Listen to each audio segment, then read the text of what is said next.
Kitab Yohanes pasal 8 ayat yang ke-12.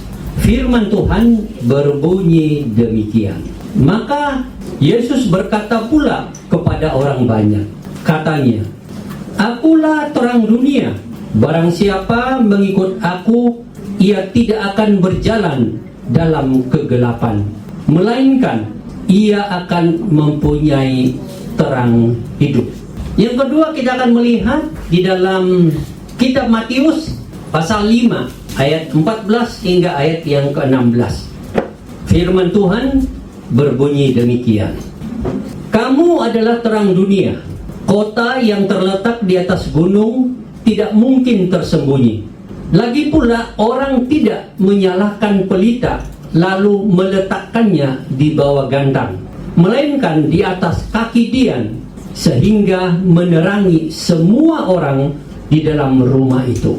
Demikianlah hendaknya terangmu bercahaya di depan orang, supaya mereka melihat perbuatanmu yang baik dan memuliakan Bapa-Mu yang di surga." Yang ketiga, kita akan melihat di dalam 1 Tesalonika pasal 5 ayat yang ke-5. Firman Tuhan berbunyi demikian. "Karena kamu semua adalah anak-anak terang dan anak-anak siang. Kita bukanlah orang-orang malam atau orang-orang kegelapan."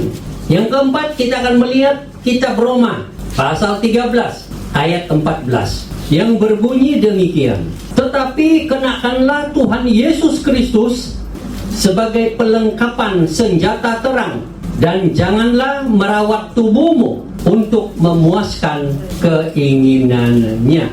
Dan yang terakhir, kitab Efesus pasal 5 ayat 8 hingga ayat yang ke-12 yang berbunyi demikian. "Memang dahulu kamu adalah kegelapan, tetapi sekarang kamu adalah terang di dalam Tuhan. Sebab itu hiduplah sebagai anak-anak terang. Karena terang hanya berbuahkan kebaikan dan keadilan dan kebenaran. Dan ujilah apa yang berkenan kepada Tuhan. Janganlah turut mengambil bagian dalam perbuatan-perbuatan kegelapan yang tidak berbuahkan apa-apa. Tetapi sebaliknya telanjangilah perbuatan-perbuatan itu. Sebab menyebutkan saja pun apa yang dibuat oleh mereka di tempat-tempat yang tersembunyi telah memalukan." Demikian jauh pembacaan firman Tuhan. Berbahagialah kita yang mendengar serta memeliharanya di dalam hati kita. Menyimpan firman Tuhan dengan baik, merenungkan firman Tuhan dengan baik, dan menaatinya. Saudara sekalian, kita semua tidak menyukai kegelapan, karena kegelapan itu menakutkan. Sejak kecil kita sudah merasa tidak enak berada di tempat yang gelap. Walaupun ada saatnya kegelapan itu tidak ada pilihan, karena mungkin kita terlahir dari keluarga yang sederhana, yang hidupnya di dalam gelap, tidak ada terang listrik dan sebagainya. Itulah kehidupan di desa, di tempat yang sunyi.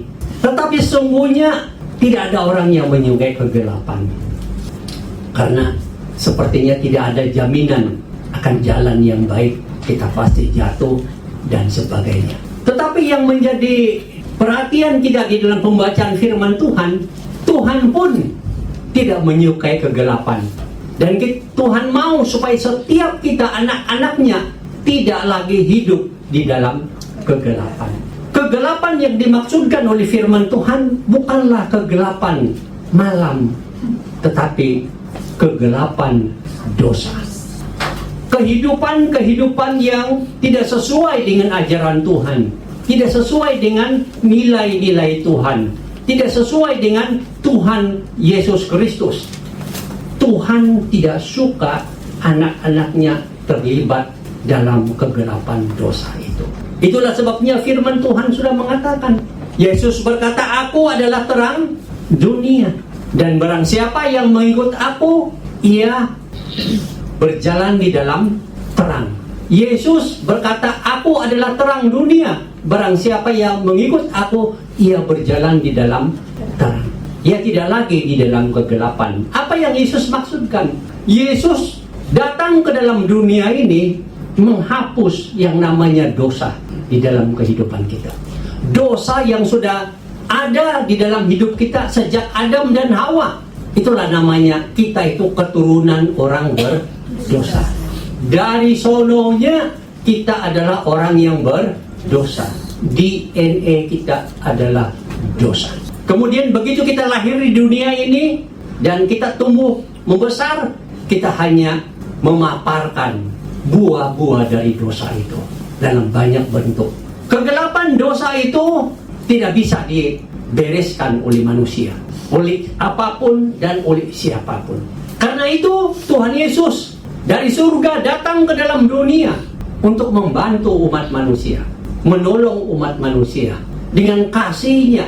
Seolah-olah Ia berkata, wahai manusia, kamu sudah tidak bisa menghapuskan dosamu. Apapun usahamu sudah tidak bisa. Maka aku datang untuk menolongmu. Maka Dia rela mati di atas kayu salib, menjadi korban untuk supaya kita dapat mengalami pengampunan Tuhan. Jadi kematian Kristus itu adalah sebenarnya Dia sendiri yang mengambil alih hukuman dosa itu bagi pihak kita. Seluruh murka Allah itu jatuh di dalam tubuh Kristus saat Dia mati di atas kayu salib bagi pihak kita. Jadi hukuman Tuhan telah dilaksanakan atas dosa di dalam tubuh Kristus bagi pihak kita. Karena hanya Kristus yang bisa melakukan itu. Tidak ada yang lain. Tidak ada manusia yang bisa. Hanya Kristus. Saat Kristus mati di atas kayu salib, Ia memberikan jalan pengampunan dosa. Itulah sebabnya Yesus katakan, aku adalah terang dunia.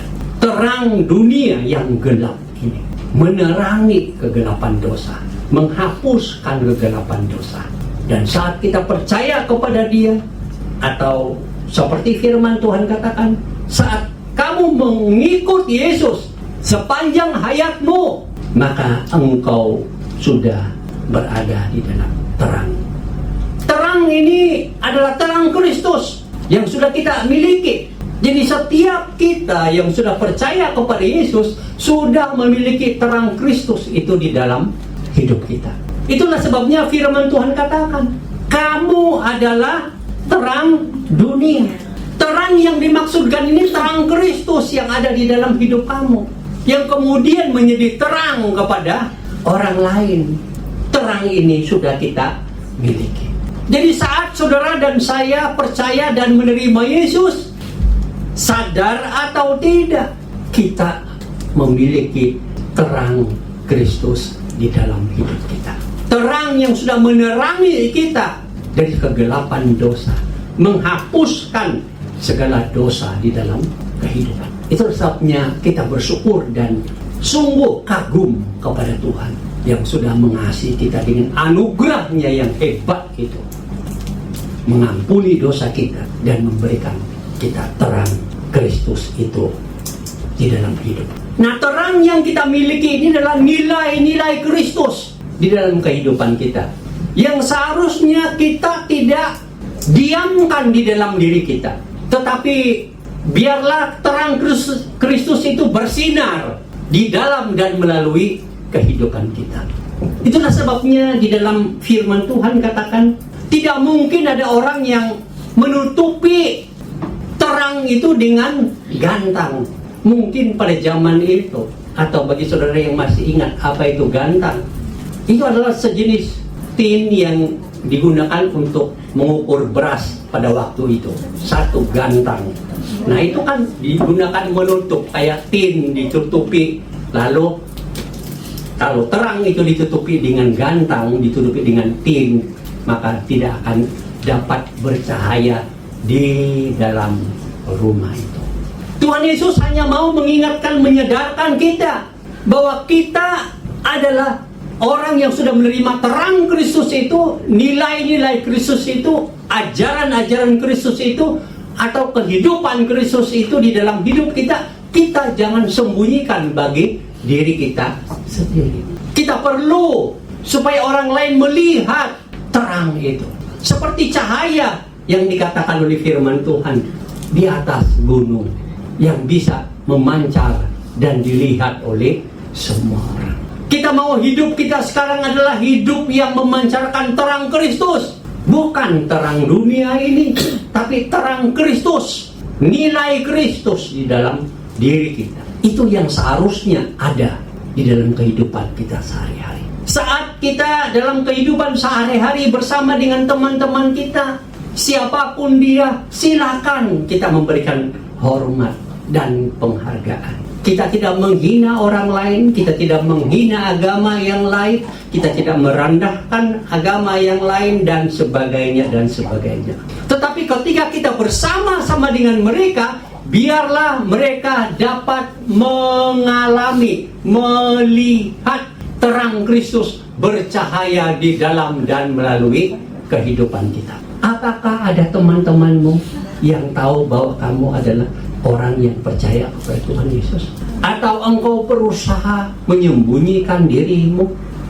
Engkau berusaha supaya orang tidak tahu bahwa kamu adalah pengikut Yesus?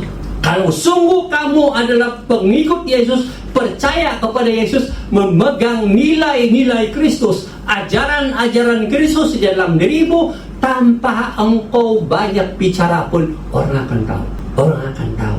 Engkau pergi ke gereja saja, orang akan tahu apa alasanmu pergi ke gereja.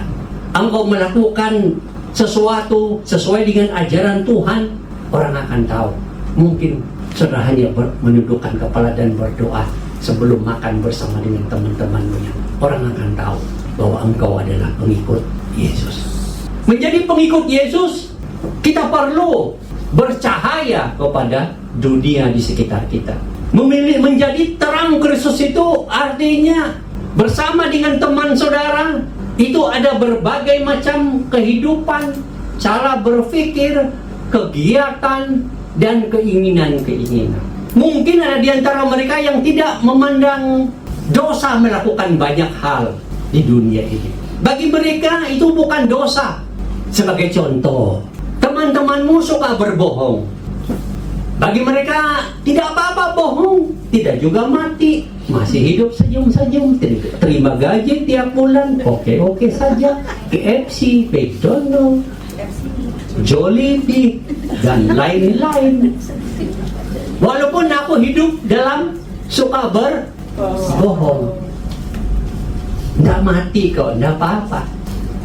Nah saudara, sebagai orang Kristen, bagaimana saudara melihat hal ini? Saudara yang memiliki nilai Kristus di dalam dirimu, bagaimana saudara melihat hal ini? Apakah Anda mau hidup di dalam kegelapan berbohong itu bersama dengan mereka, atau saudara memancarkan terang? Tidak boleh hidup di dalam berbohong. Terang Kristus adalah terang menyatakan apa yang benar sesuai dengan firman Tuhan. Katakanlah ya kepada hal yang ya, katakan tidak kepada hal yang tidak. Yang lain itu adalah dari si jahat. Mungkin ada orang yang bilang, oh tidak mati kalau berbohong. Saya beritahu saudara, mungkin fisik saudara tidak mati, tapi nurani saudara mati, hati saudara mati, pikiran saudara mati, kesadaran saudara mati. Engkau hanya berjalan hidup, tapi sebenarnya segala sesuatu dalam dirimu mati karena engkau berbohong. Jadi berbohong itu mematikan jiwamu, nuranimu, pikiranmu, dan engkau menjadi manusia yang tidak sadar diri. Dan karena kematian itu, maka saudara akan memiliki kehidupan yang hancur. Dari satu kehancuran kepada kehancuran yang lain. Itu akibatnya. Saudara percaya atau tidak, saudara alami. Sebagai anak Tuhan yang adalah memiliki terang Kristus, mengikuti nilai-nilai Kristus di dalam kehidupan kita, ajaran-ajaran Tuhan di dalam kehidupan kita, kita saat berdepan dengan teman-teman yang terlibat dan suka berbuat dosa, kita tetap berdiri dengan nilai kita. Kamu boleh bersahabat dengan siapa saja, Tapi jangan tinggalkan nilai Kristus di dalam hati. Jadikan Kristus itu adalah senjata terangmu dimanapun engkau berada. Kalau mereka akan tanya, tidak apa-apa kok mengikuti keinginan daging dan berdosa seperti ini, tidak apa-apa. Ya silakanlah kalian lakukan. Tidak mati kok, silakanlah. Itu urusan kalian, tapi saya tidak mau terlibat. Kan kadang kita udah beritahu jangan begitu, tapi keras hati mereka. Ya sudah, silakan. Langkah yang pertama akan membuat langkah yang kedua, dan sepanjang hayatmu engkau menderita di bawah pemerintahan dosa selama bekerja di HK. Berapa di antara saudara yang mengalami penderitaan yang panjang dan tidak habis dan belum habis, dan ternyata bertahun-tahun di depan lagi tidak habis-habis karena langkah pertama yang saudara lakukan salah. Jangan sampai saudara akan menyesal kemudian. Orang bilang menyesal kemudian tidak berguna. Lebih baik menyesal sekarang. Walau ditinggal teman, menyesal dari segala perbuatan buruk dan jahat dan dosa. Nanti mereka tidak mau bersahabat dengan saya. Ya sudah, tidak apa-apa. Saya tetap mau bersahabat kok, tapi saya tetap memegang nilai saya. Tapi mereka menolak, tidak apa-apa, sudah. Biarkanlah mereka dengan cara dan hidupnya dan hancurnya masa depan mereka. Itu adalah pilihan mereka sendiri. Kita hanya bisa memberikan nasihat dan dorongan supaya mereka bisa berubah.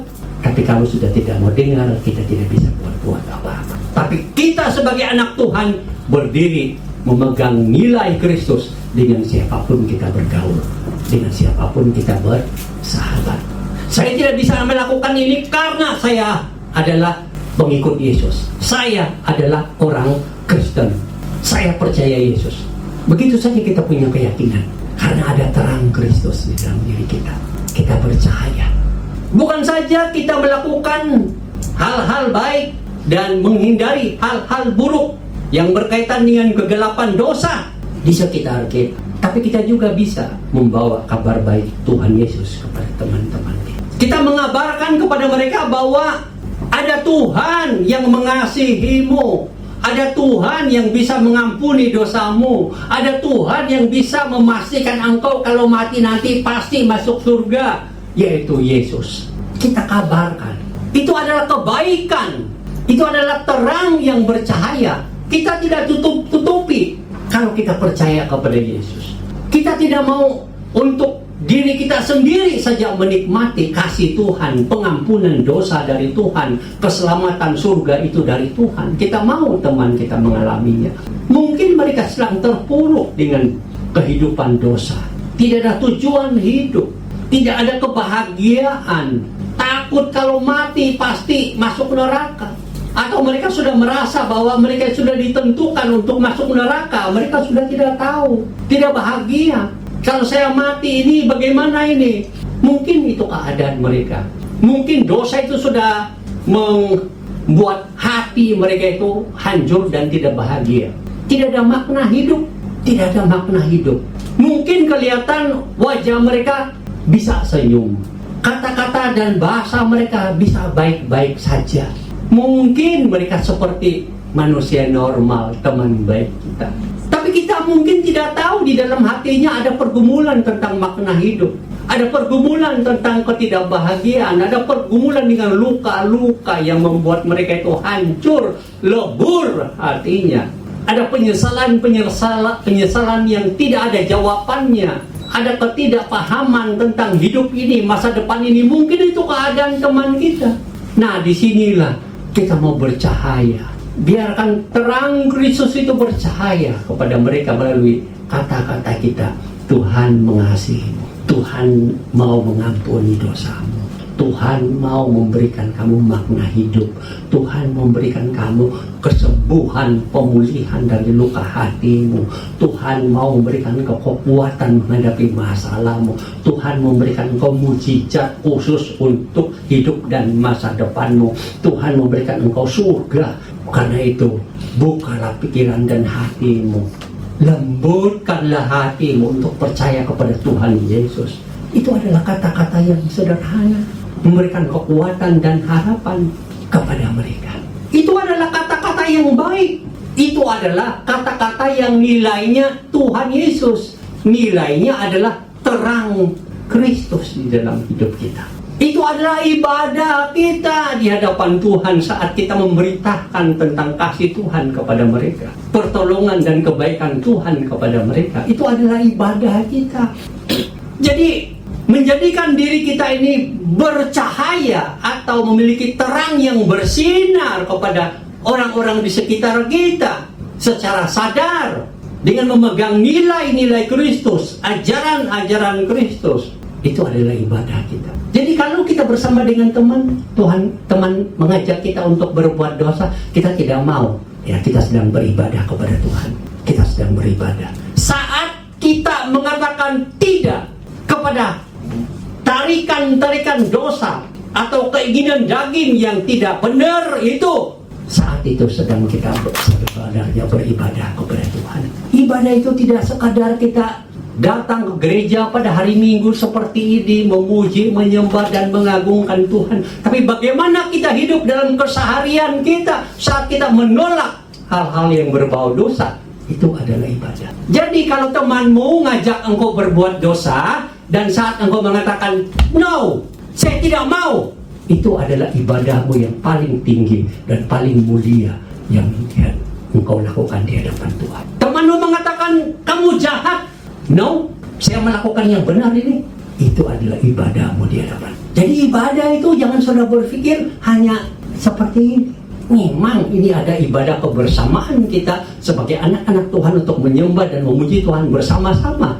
Supaya kita diberikan satu keterikatan anak Tuhan dalam satu perkumpulan, beribadah, memuji Tuhan, bertumbuh bersama-sama, saling mendorong, menguatkan, menegur, dan sebagainya, menerima bimbingan dan sebagainya. Itu gereja. Tapi sebenarnya Tuhan mau ibadah itu adalah pribadimu sendiri dimanapun engkau berada. Itu ibadah. Jadi memberikan sinar dan terang Kristus kepada orang lain dengan memberitakan tentang kebaikan Tuhan, kasih Tuhan, pengampunan Tuhan, dan pemulihan yang Tuhan berikan kepada dia kalau percaya kepada Yesus, itu ibadahmu. Saat engkau menolak keinginan-keinginan daging dari orang lain yang mengajakmu berdosa atau keinginan dagingmu sendiri, engkau katakan, no, saya tidak mau mengikuti keinginan dagingku ini. Engkau sedang beribadah kepada Tuhan. Jadi jangan menyesal kalau engkau mengatakan tidak kepada dosa. Engkau harus memuji dan bersyukur dan berbangga berlipat ganda karena engkau sedang beribadah kepada Tuhan. Karena engkau sedang menerapkan nilai Kristus, yaitu terang Kristus sedang bercahaya di dalam diri. Kita semua bisa kok, karena firman Tuhan bilang apa? Tetapi kenakanlah Tuhan Yesus Kristus sebagai perlengkapan senjata terang, dan janganlah merawat tubuhmu untuk memuaskan keinginanmu. Jadi ada Tuhan Yesus yang di hati kita menjadi senjata kita bercahaya, bersinar. Bukankah setiap kita setelah percaya kepada Yesus, Kristus ada di dalam hati kita? Kita izinkan dia berkuasa di dalam kehidupan kita. Itulah senjata. Artinya ada kekuatan. Kita bisa. Bahkan di dalam firman Tuhan yang lain, hendaklah engkau dipimpin dan dikuasai oleh Roh Kudus. Dipenuhi oleh Roh Kudus. Artinya dipimpin dan dikuasai oleh Roh Allah itu. Kita semua yang percaya kepada Yesus, ada Roh Allah di dalam hati kita yang menolong kita bisa bersinar, bisa bercahaya bagi kemuliaan Tuhan, bisa melakukan nilai-nilai Kristus, ajaran-ajaran Kristus dimanapun kita berada. Kristus yang memberikan kita kekuatan. Kita sendiri tidak bisa, tidak bisa, karena kita manusia berdosa dan tidak ada orang yang sempurna di dunia ini. Kadang kita itu melihat diri kita itu sempurna dari orang lain. Aku lebih baik dari orang lain. Nah itu kan kesalahan yang paling besar. Tidak ada orang yang sempurna dan tidak ada orang yang paling baik. Yang ada kebaikan di dalam diri orang itu dan ada kelemahan di dalam diri orang itu. Makanya sebelum kita melihat kejahatan orang lain, firman Tuhan bilang apa? Lihatlah dirimu. Tapi satu hal yang kita mau sadari, bahwa siapapun kita, apapun kelebihan dan kekurangan kita, yang tidak sempurna ini, tidak ada kekuatan ini dan kemampuan ini, sadari sesadar-sadarnya, Kristus ada di dalam hatimu, Roh Allah ada di dalam hatimu, memberikan engkau kekuatan dan kemampuan. Engkau bisa mengalahkan segala keinginan daging dan tarikan-tarikan dosa, dan tetap bersinar terang bagi Kristus. Ada kekuatan, berserah sepenuhnya, bergantung sepenuhnya, minta Roh Allah berkuasa sepenuhnya, supaya kita melihat, ya saya yang sederhana ini, ada banyak kekurangan ini, tetap bisa menyadari bahwa Kristus ada di dalam hatiku dan berikan aku kekuatan untuk bisa menjadi terang. Jadikan Kristus sebagai senjata terangmu. Jadi di mana-mana ingat, saya orang Kristen, saya percaya Yesus, saya pengikut Yesus. Sudah, taati ajarannya, ikuti ajarannya. Pak, susah juga taati, karena saat engkau menaati, di saat-saat susahmu, engkau sedang beribadah kepada Tuhan. Engkau sedang beribadah kepada Tuhan. Aku tidak mau terpengaruh dengan mereka. Aku mau menyendiri, karena mereka itu terlalu banyak suka buat dosa. Saya mau sendiri saja, jalan sendiri, makan sendiri, duduk sendiri. Itu pilihan yang tepat. Engkau sedang beribadah kepada Tuhan. Tapi bisa nggak Pak? Walaupun mereka buat macam-macam, saya ada di situ, berdoa baik-baik supaya imanmu tetap kuat, cahaya terangmu tidak ditutupi gantang, tetap bisa bersinar dan bercahaya, memberikan jalan untuk mengerti bahwa mencari kebahagiaan hidup, makna hidup, pengampunan dosa, tujuan hidup, dan surga itu ada di dalam Yesus. Kita mengundang mereka untuk percaya. Jadi menjadi terang Kristus itu adalah memelihara nilai-nilai Kristus di dalam kehidupan kita, dan tidak mengikuti keinginan daging, keinginan dosa-dosa di dalam dunia ini, dan juga kita mengabarkan tentang kebaikan-kebaikan Tuhan kepada teman-teman kita. Dan Tuhan Yesus dan Roh Kudus ada di dalam hidup kita, memberikan kita kekuatan dan kemampuan. Amin. Amin.